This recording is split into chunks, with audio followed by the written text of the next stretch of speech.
I am loving your book, Thank you very much. Longford, A Manchester Love Story. Tell us a little bit about the book and what we can expect. So, Longford is based on the true life love story between John Rylands and Juliette Rylands.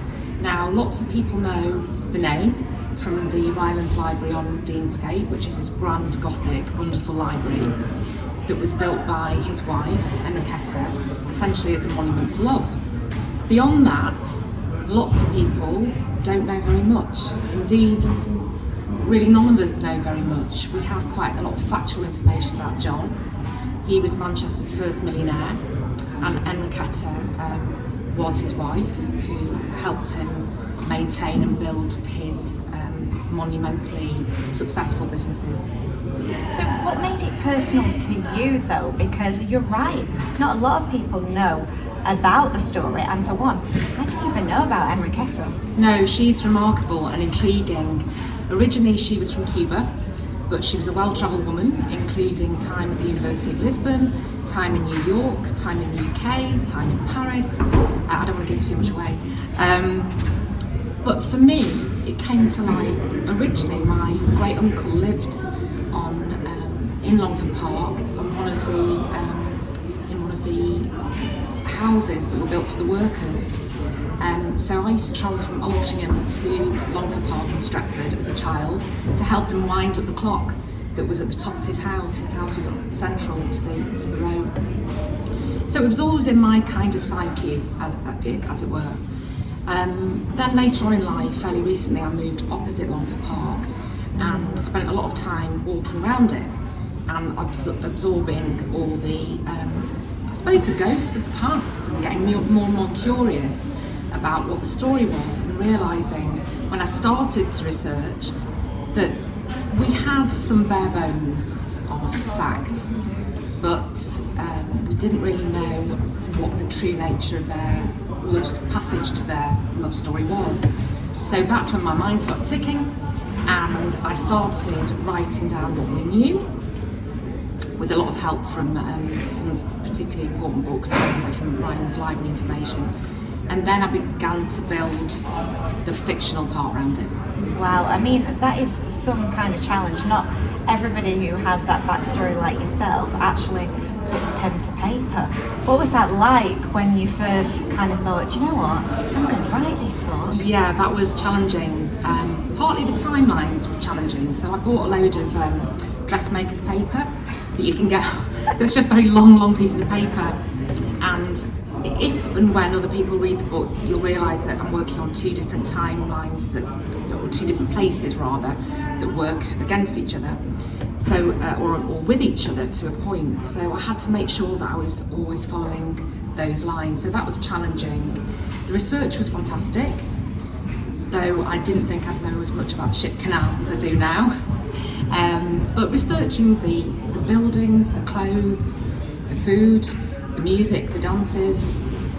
I'm really interested in domestic life, rather than kind of great wars or bigger things. I like family, love, pubs, shops, churches, gardens, and around that community. And that was one of the things I enjoyed the most, researching the notion of community. That's what you get, you really do. And I think when you're reading it, you get the sense of being, enveloped in their world. And it actually made me think, I want to go to those places, that you've mentioned in Manchester, and kind of like see if they're still there, and kind of like just soak it all in. I really got that, but I can't go to Leon because it's quite a few moments where Enriqueta is in Leon. She is, and that's interesting because that was actually, she did spend a lot of time in France, but the Leon setting was one that I created, though I based it on a real house I've been to. And one of the particular characters, and again, I'm not giving anything away, but she's not particularly nice. She was based on a real person that I met in Leon. Really? So, building those orbital characters actually were really interesting because I could have a bit more fun with them. I felt I had to really respect John and Enriqueta because they're serious, parts of our history, and their imprint is everywhere in Manchester and the surrounds. But the orbital characters I could have a little bit more fun with, and some of those are actually my favourite characters. Yeah, there are some, and I know exactly who you're talking about when you talked about that character. And getting back to the history, and of course those two central characters, like you said, it's about kind of, you know, paying homage to them and the history. What has it been like though? Have you had any response from the Ryland family? You know, have they reached out to you yet? That's really interesting, really interesting. I got some advice on this. We don't think there's many people left really, because the family line kind of shifted a bit. So no, as yet, nothing. But it's an interesting thing.